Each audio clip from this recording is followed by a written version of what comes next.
The following program is sponsored by Max Out Savings Advisors. The views expressed during the broadcast are solely for entertainment purposes and do not necessarily express the views of KNTH, its management, Max Out Savings Advisors, or its sponsors. Max Out Savings Advisors and members of the Max Out Savings team may or may not hold securities mentioned during the show. Plan for your prosperity, prepare for your retirement, safeguard your savings, and nurture your investments. This is the Max Out Savings Show with Ted Gioka, a presentation of Max Out Savings Advisors. Now, here's your host from Max Out Savings Advisors, Ted Gioka.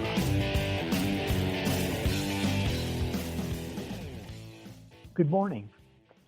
Welcome to the Max Out Savings Show. I'm Ted Gioka, and we're talking savings investments in your retirement here on our show. Our show is all about saving money and building up wealth in the world today.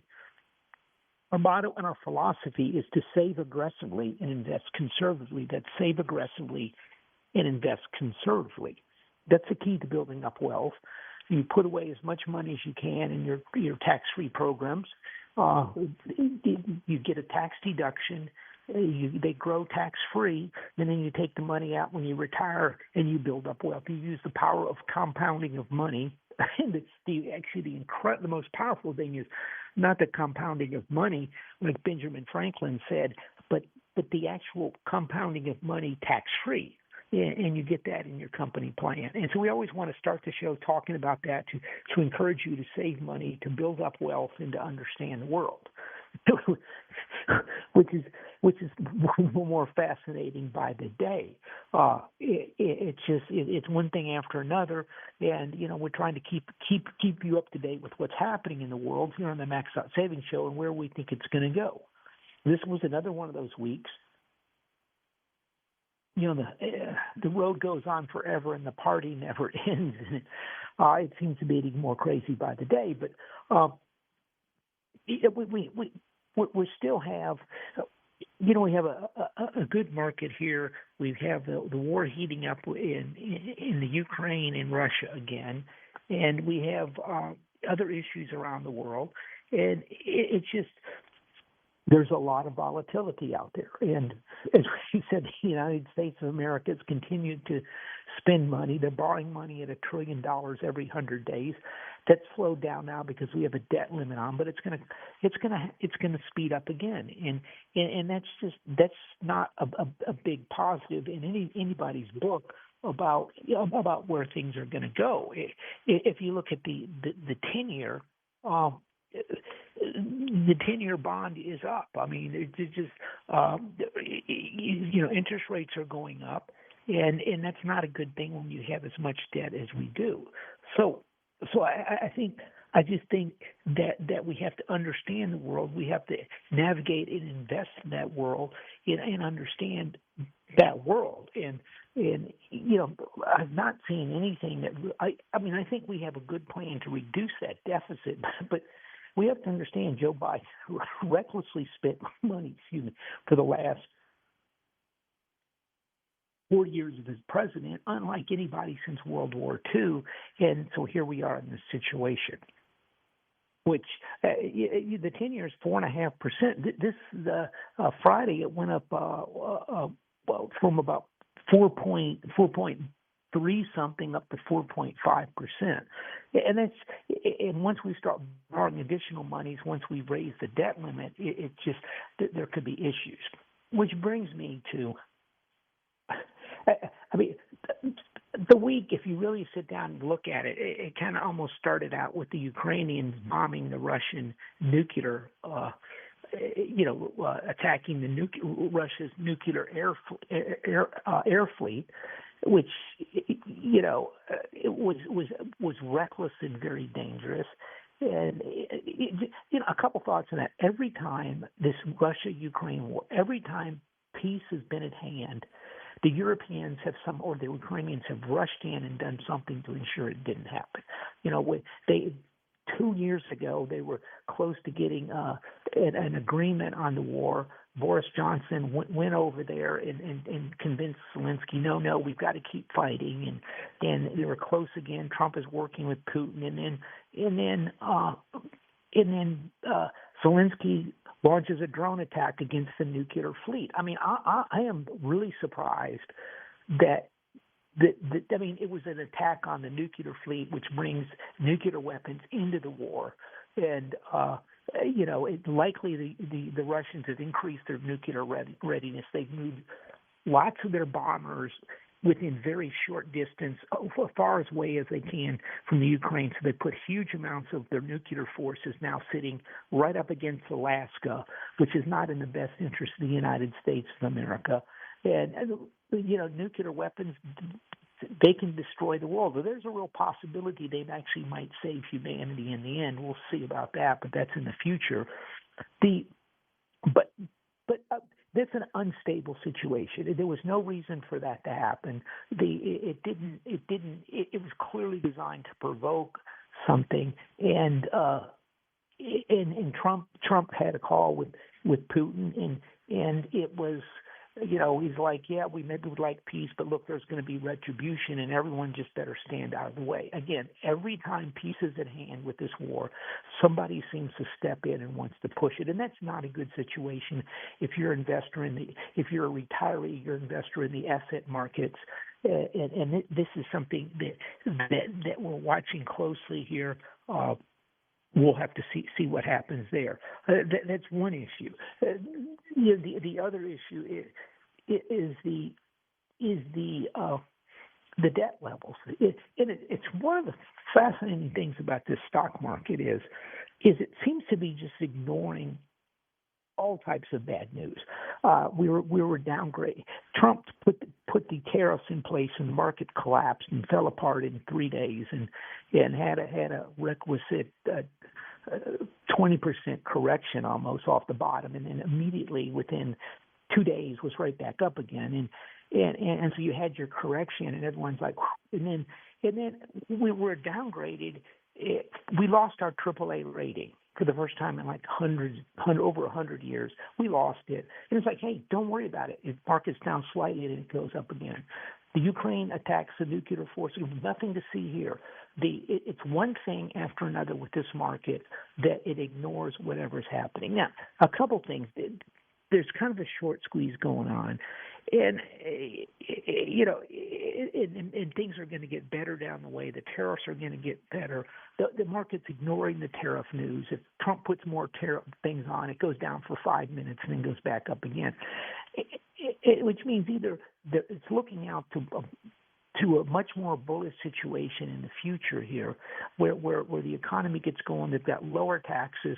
We have hopefully lower interest rates. We have factories coming back to the United States, which is a really good case. The other thing is, or it's looking at, hey, this is all coming down. And we're already in the third inning of a hyperinflation, and it's just, look, we just want to own assets. Clearly, the United States, they can't control this deficit spending, and so this is kind of where we are. I mean, if you look at the number one, that sounds a little strange, and you don't hear much about that, but you look at the price of gold. Gold's up 24%, 23% year to date. Silver's up a little more. Silver's broken out to a new high, and this is silver hit the highest. Gold is skyrocketing too, but silver's breaking out. Silver hit the highest level since 2011. We've been telling you silver this year. Look at silver; it's lagging. It's going to come back up. It went over $36, and this week it closed fractionally underneath it. And but again, something is going on out there. Is what we're seeing, and the question is kind of is really what's happening. What are we dealing with? I mean, if you look at this on a weekly basis, silver was up 9%, and so are we in a hyperinflation? Are we able to control our spending? And so this is why we've talked about on the show. We've talked about commodities. We've talked about more industrial type of things. We talked about copper. We talked about electrification. We talked about all these things because they're going to win one way. They're going to win. They're going to win if there's a big hyperinflation. They're also going to win if there's a recovering economy, if the economy starts booming and things work out. I mean, I think you have to play for a number of different scenarios. Again, when we're dealing with basically 30 days or something like that, a period where nuclear forces are attacked in Russia, the U.S. is downgraded, tariffs are happening around the world. I mean, it's maybe say 60 days. It's like one thing after another thing after another thing, and that's a very unstable world. Very unstable, and if you talk to the most successful, shrewdest people in the world, they will tell you, and this is something we've been saying on the show, is it's important to really spread your risk out with your retirement plan, spread your risk into different asset classes in different places for multiple different outcomes. I mean, I think when it comes to crisis, I think the Max Out Savings Show is we've been on for 16 years, and I've been doing this for a lot longer than that. We probably have done better than anybody I know on this issue. You hear a lot of talk about these problems. Now everyone's an expert, but back in '99, everyone was piling into the tech stocks. We said, look, there's no way this thing's going to last with 100 PE earnings. Back in COVID, back in July or January of 2000, everyone was telling you that. I mean, we talked to an enormous number of people. We looked at the research around the world, and we said, hey, this COVID is huge. Nobody said it. No, this is just a flu. Don't worry about it. Same thing with the Russia war. We said, look, this is going to cause more inflation. We laid out the cases on that. I think we've done a very good job of this. And right now there's multiple outcomes. I saw someone on Twitter talking about about they say something and then the Fed does that something's going to happen bad, and then the Fed, they were doing a lot of it really kind of wonky type of stuff with the financial system, and what they noticed is they would say it to this is going into a catastrophe, and all of a sudden things would change, and the Fed would do something to stop it, and they're watching things closely now. So whatever outcome's going to happen is going to be unexpected because the powers that be are so concentrated on making sure nothing happens that when things do happen, they're going to break, and they're going to break very quickly.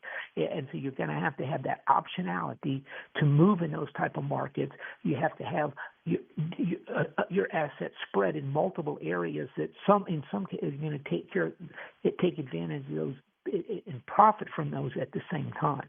And I think that continues to be the case. I think things are becoming actually more unstable than stable. If you look at the price of gold, again, 20% gold. We've been telling you for years. Look, this precious metals are going much higher. We've been saying you got to be in it. We're in it for our clients. We've done very well. This is surprising me at the level of this movement. I mean, there's a shift where people around the world are like, look, we're getting all these dollars coming in. We don't want to own them. We don't like the United States. We think they're going to inflate their way into oblivion, or for whatever reason. Well, what can we buy? We're buying gold. We went to war. Well, we didn't go to war, but Russia and Ukraine went to war. The U.S. slapped sanctions all over the place. They confiscated or they froze Russia's assets at the central bank, the Federal Reserve, in the United States and in Europe. And so Russia started using gold. Every other country in the world goes, whoa, we can't have all our money in dollars. The U.S. could confiscate. We have some idiots in Washington. I think Lindsey Graham is talking about confiscating treasuries owned by foreigners. I mean, these people are nuts. And so people are like, well, what can I do? And they're looking to, I'll own precious metals, I'll own commodities, I'll own oil. They can't take that from me, and I'll go trade it for someone else. And we've been very reckless with these sanctions, and now it's coming back to haunt us. And there's a huge shift, a monetary reset around the world, and the precious metals are profiting from it, and it's going to have big long-term implications. We'll be right back right here on the Max Out Savings Show. The Max Out Savings Show with Ted Gioka will return shortly. To speak with Ted Gioka now, call 713-339-1070. Back in a moment with the Max Out Savings Show.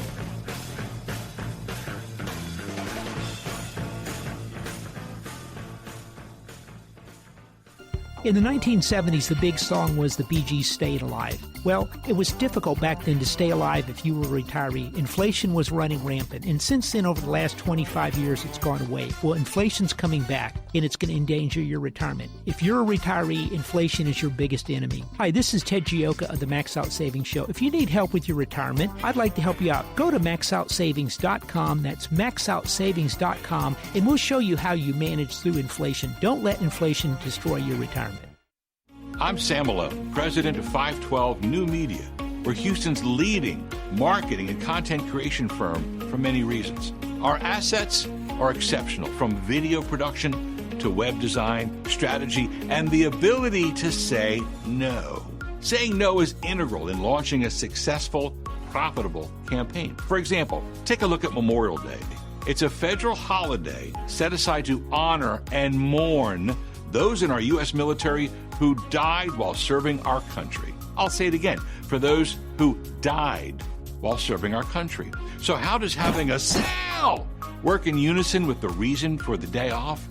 Look, we know people will be at the beach and barbecuing and having parties. We would probably say no to launching a Memorial Day sale. So is there another way to commemorate the day while marketing your brand? Absolutely. And from our experience, the same holds true with Easter Day sales and MLK Day sales and Christmas Day sales. That's why we're different. No cookie cutter, follow the crowd, template marketing. Let's talk. We're 512 New Media. 512 New Media. With better marketing comes better value, creating better results. We return now to the Max Out Savings Show. Here's Ted Gioka.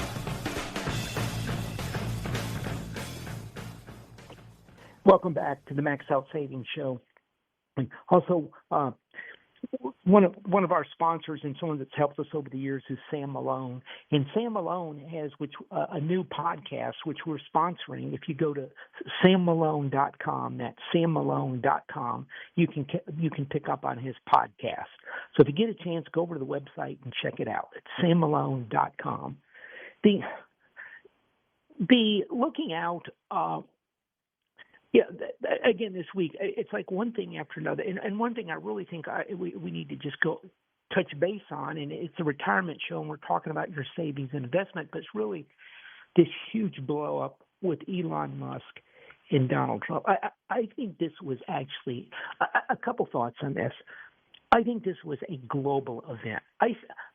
It wouldn't have surprised me if Xi Jinping was having dinner or something, and one of his aides came, Mr. President, you need to see this, and they will. I think people all over the world were watching this almost real time, with Twitter going off with Elon Musk going off on Twitter and Trump coming back.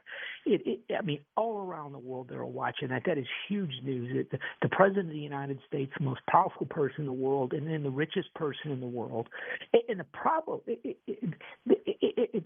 this was not in the best interest of the United States of America.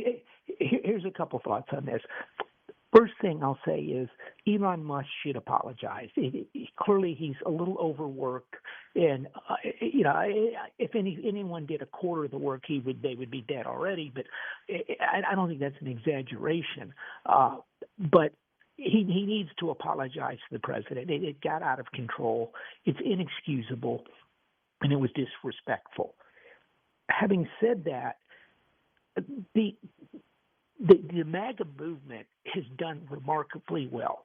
But we have a lot of enemies. There's a lot of enemies out there, and we need everybody to stick together across the board.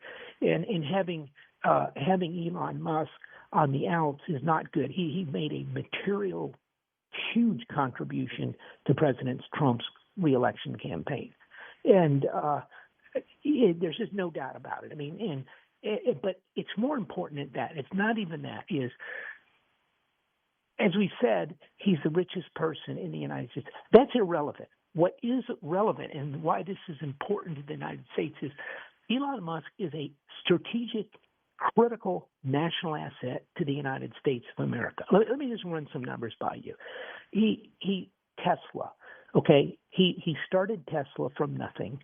Tesla is the number one electric car company, I believe, in the world. Maybe BYD or whatever the name is in China is. It's the only electric car company in the United States that can compete against the Chinese. Okay, he fundamentally altered the world with electric cars and brought them in. No one else came close. No one else has done what he's done. He has self-driving. No one else. And I've used it.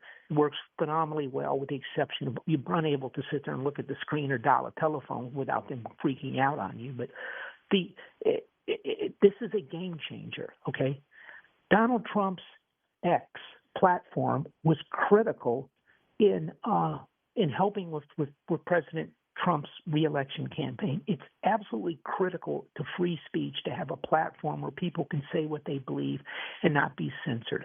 Other places like Canada, the UK, Europe, they're censoring. They're putting some ladies in jail in England for criticizing something on Twitter, and all around the world they're removing free speech. You can't talk. If you're part of the government, you can say whatever you want. If you're the opposition, you're shut down. X is critical to free speech, which was in the cornerstones of the United States of America. People in the United States were censored for saying what they want. They were blackballed. Basically, almost the same thing that happened to during the McCarthy hearings was happening to conservatives in this country. And Elon Musk's X was critical to conservative movement. Okay. That's number what is that? That's number 2. XAI. His AI is the best AI out there. It's the most unbiased AI. You use ChatGPT and they talk about former President Donald Trump on the thing. It's a left-leaning platform. Okay, so if we want a conservative platform, even if it's not conservative, at least a fair balanced platform, the Grok, his Grok AI is the best one out there, and no doubt. If we don't have Elon Musk between X and XAI, conservatism is going to disappear. Won't disappear, but it's going to be crippled out there because there's not many. No one is supporting us. All we want is a fair, level playing field, and Elon Musk has given us a level playing field. Number 4 is SpaceX. He wants to go to Mars. You realize Elon Musk is now lifting over 90% of the space payload capacity on planet Earth. 90%. He's doing it cheaper than anybody else out there. So this man. You have to go back to someone like a Da Vinci. You have to go to Thomas Edison. There's probably not 5 people in the last 500-600 years or more that has changed the world like he has. And so for Donald Trump and Elon Musk to be into a big feud is not in the best interest of the United States, and it's certainly not in the best interest of MAGA. And so I think this is important to understand. And I think right now you got to be careful owning Tesla stock just because of all this stuff happening. But I do think, that somehow these two have to sit down and make up. As I said, I think Elon owes Donald Trump an apology.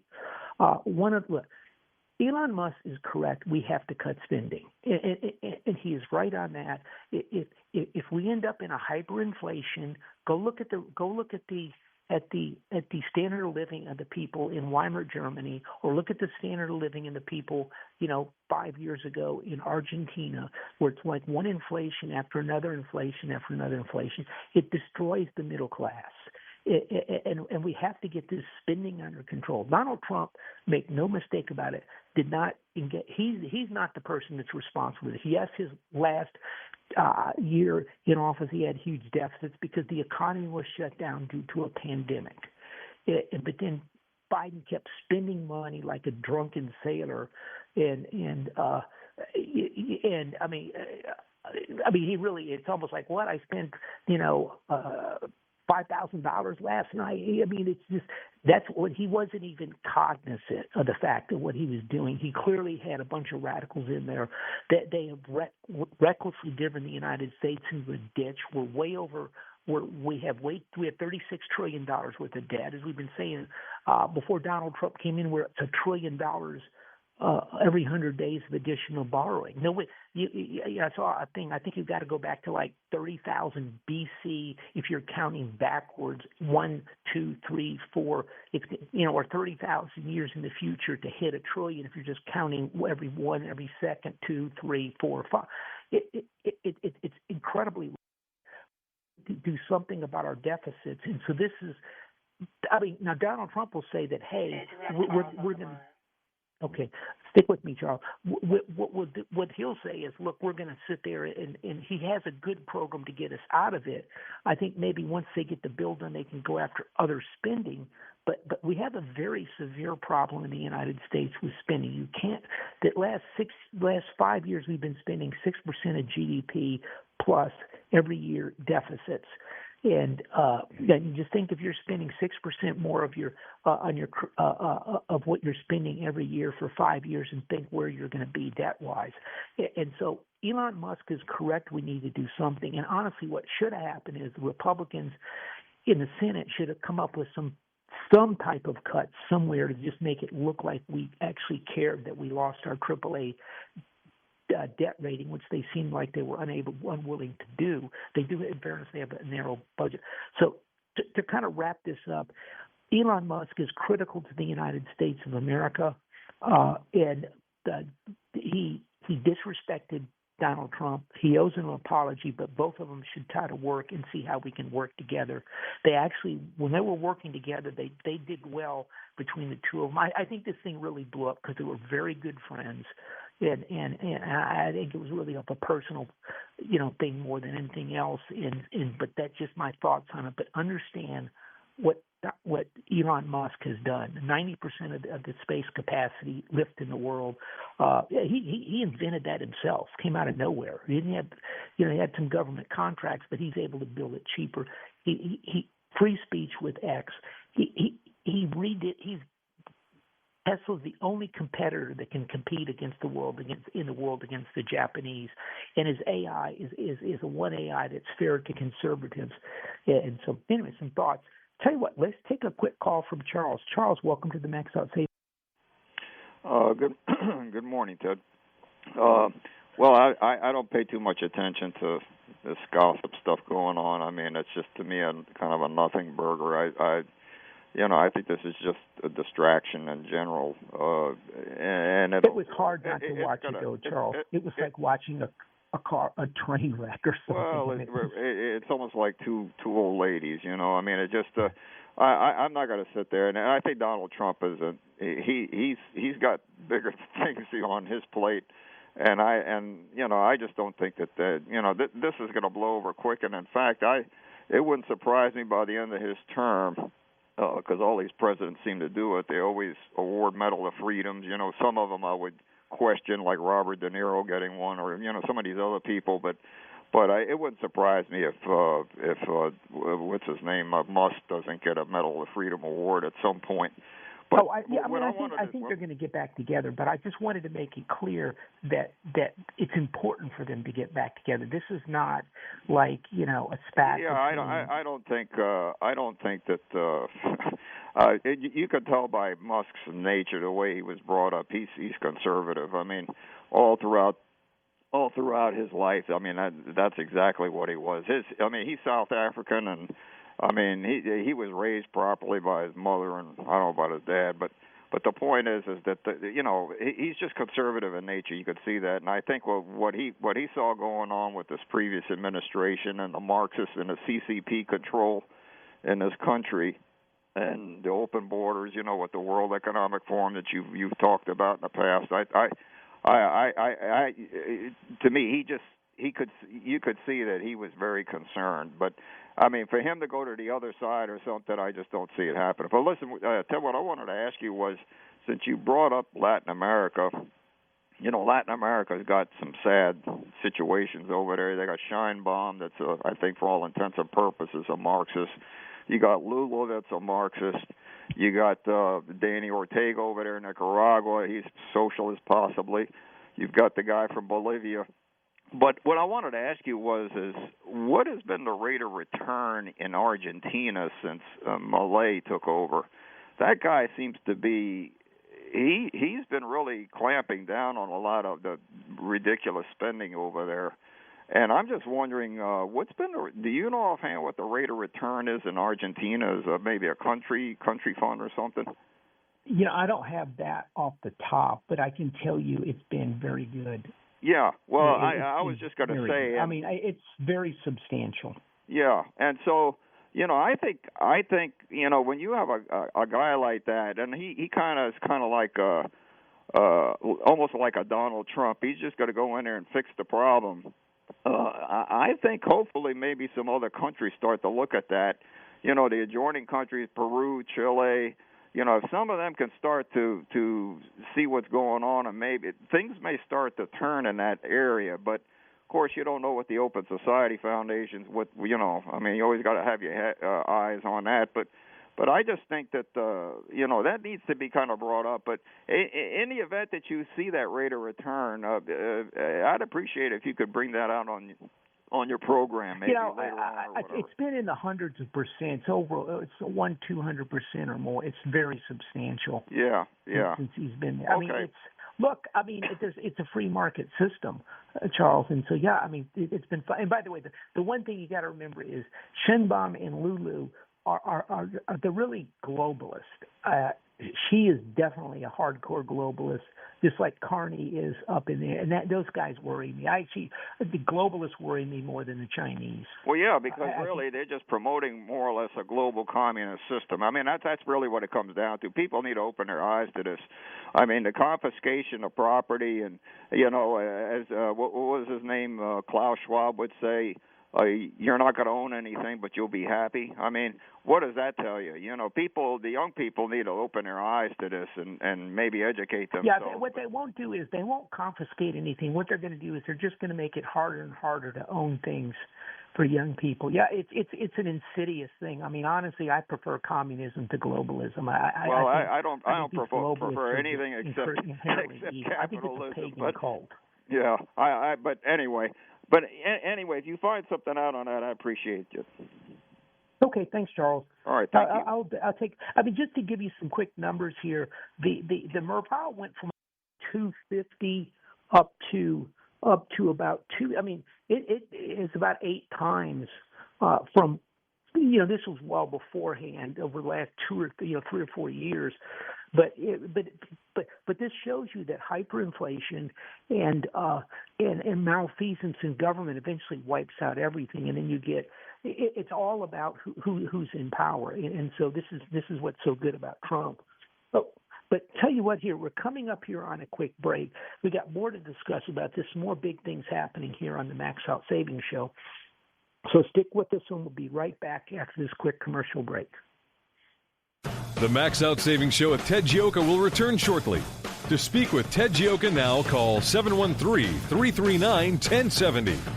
Back in a moment with the Max Out Savings Show.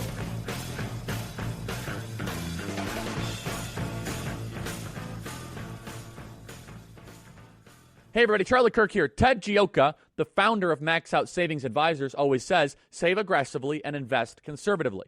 He specializes in helping people grow their retirement account with as little risks as possible. Ted combines working knowledge with the intuition gained from over 25 years of experience of value investing in the stock and bond markets for retirement accounts. Like you, Ted is deeply conservative in life and in his investment approach. His risk strategy allows him to anticipate market downswings to protect your money. Ted is also the conservative host of the Max Out Savings Show. You can listen to him every Saturday morning at 10 a.m. right here on The Answer. If the idea of saving aggressively and investing conservatively appeals to you, the best way to get to know Ted is to call him. The number is 713-627-0400 or visit maxoutsavings.com. That is maxoutsavings.com. Call Ted right now, 713-627-0400, or visit maxoutsavings.com. Hi, this is Ted Gioka of the Max Out Savings Show. Our motto and philosophy is to save aggressively and invest conservatively. The world is changing at a faster rate than any time in the last 50 years. The investment world has changed. Have you changed? Inflation will destroy your retirement. It is a different world that requires different strategies and ideas. The era of indexing and investing is over.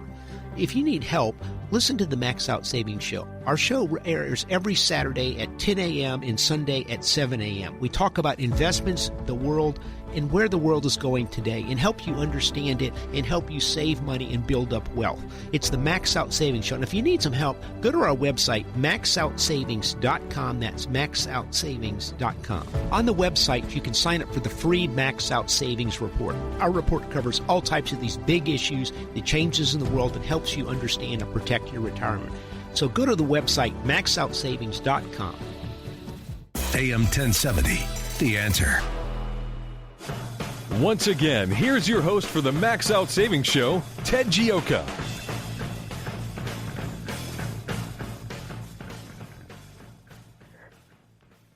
Welcome back to the Max Out Savings Show. Also want to mention one of our sponsors, Rangoni Alto Gin. It's a botanical, organic botanical gin from the Italian Alps. It's one of the finest gins in the world. It's actually served in some of the finest restaurants in the world. It's here in Houston. You can get it at Specs and other locations. It's called Rangoni Alto Gin. It's a botanical gin. Look for the kingfisher bird on the label. You can't miss it. Now, I want to touch base on something I talked about last week, and I just want to expand upon it. One of the things, we've been in retirement planning and don't do so much planning. So we manage the assets as our main thing. We'll you sit down with us, we'll look and see how you're set for retirement and run some calculations to make sure that what you want to do is doable, and then we manage the assets. And I've been dealing with retirees for well over 25 years, and at some point you stop counting. But my philosophy has always been, when it comes to power of attorneys and stuff, and different things, trusted person on the account, I felt like it's important to hold the assets for people, to hold the retirees, to hold the assets, and not let other kids, the kids or something. You don't want to execute those power of attorneys or the trusted personal contact person.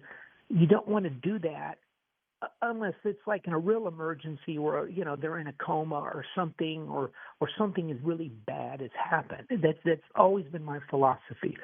But in the world today, it's becoming increasingly difficult to conduct business for older people. It's really very difficult.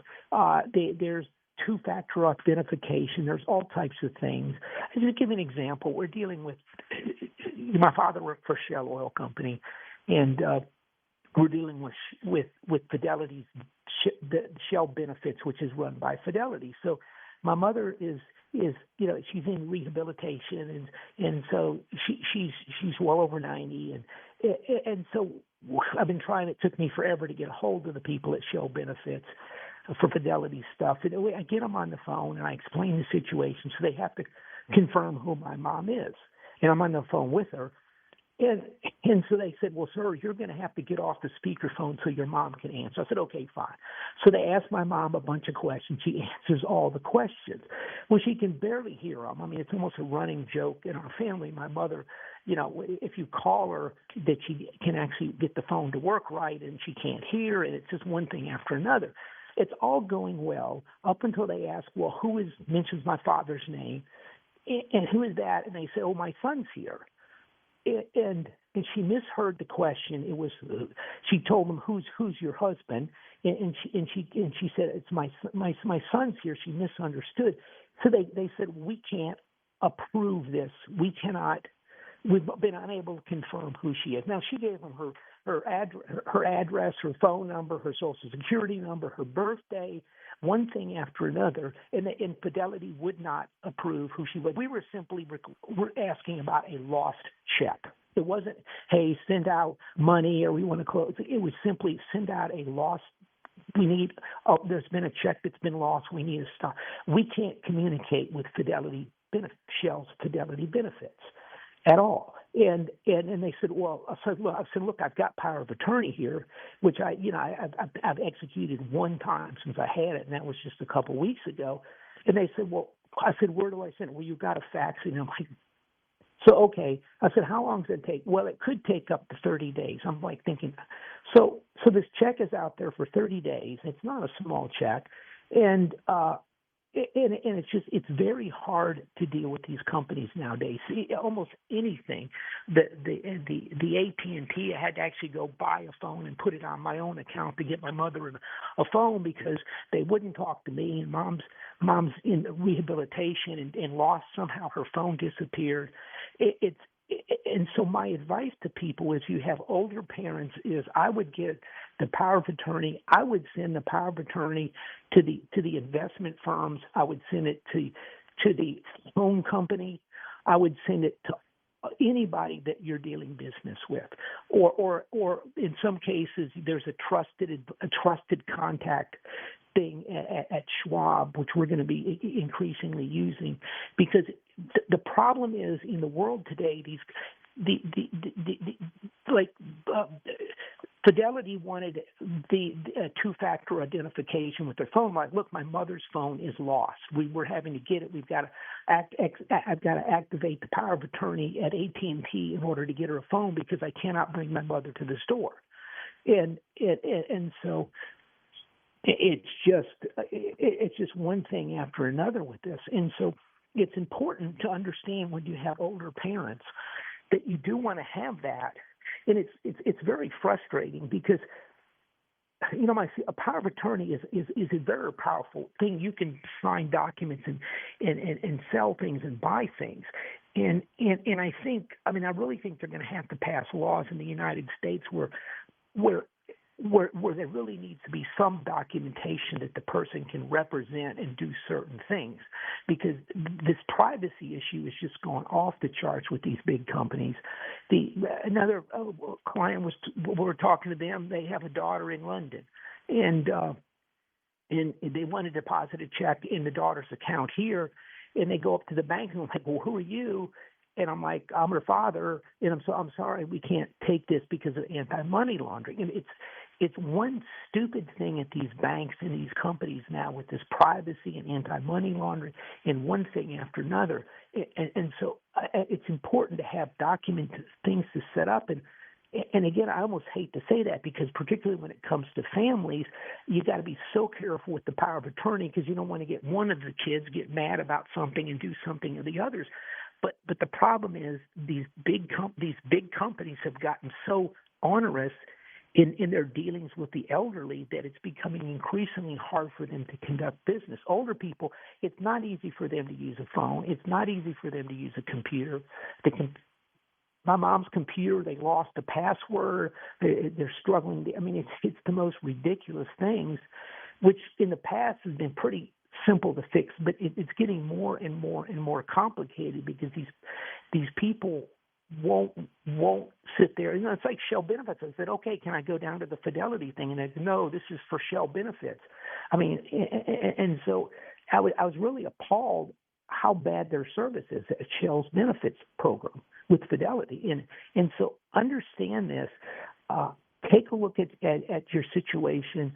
Kind of have some documents in place if anything happens to you.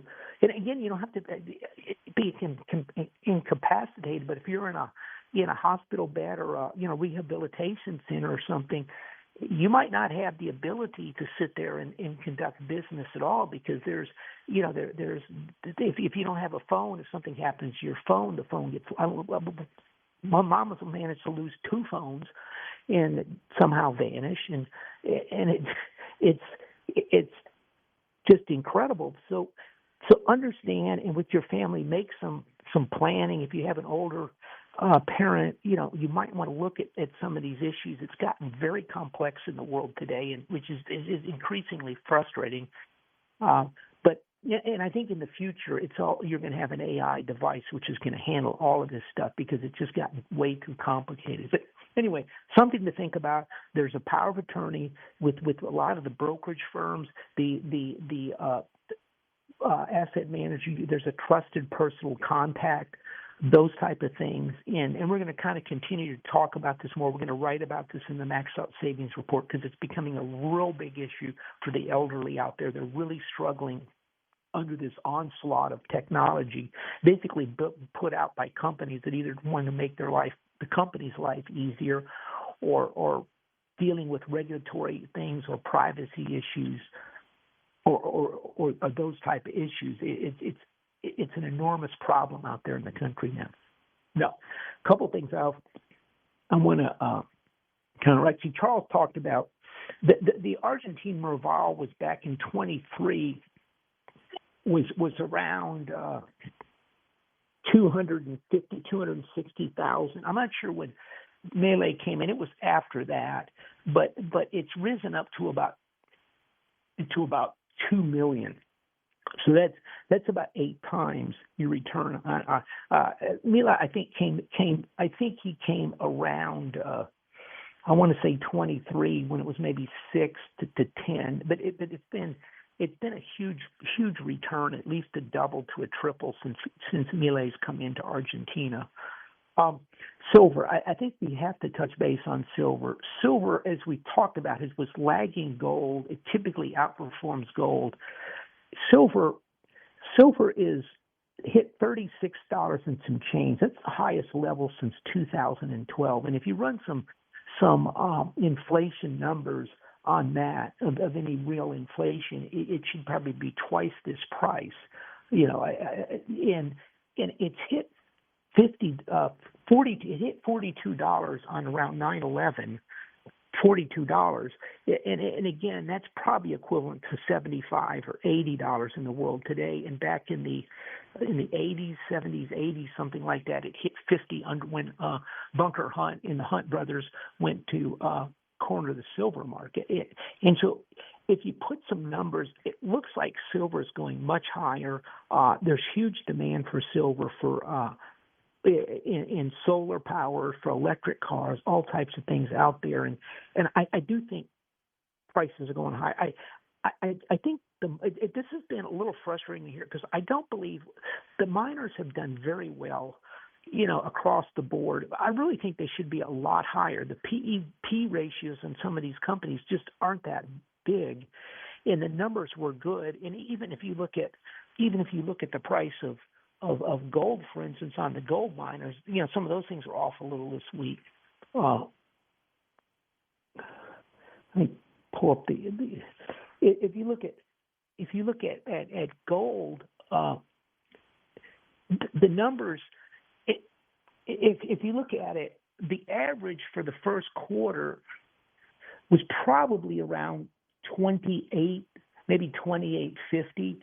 So gold's about $450 to $500 higher, and some of these companies are at 10 times earnings right now, which in the past the gold companies have sold at big premiums. If you look at the mining and the materials sector, it's actually the smallest sector of the S&P 500. And which is interesting, and I think it's going to go high because in a world of electrification, in a world of AI, which requires massive amounts of electrification, which requires massive amounts of power, which requires massive amounts of natural gas, which requires massive amounts of solar power, which requires massive amounts of silver, which requires massive amounts of wind power, which require huge amounts of steel, aluminum, zinc, enormous amounts of copper. Electric cars requires huge amounts of all those materials.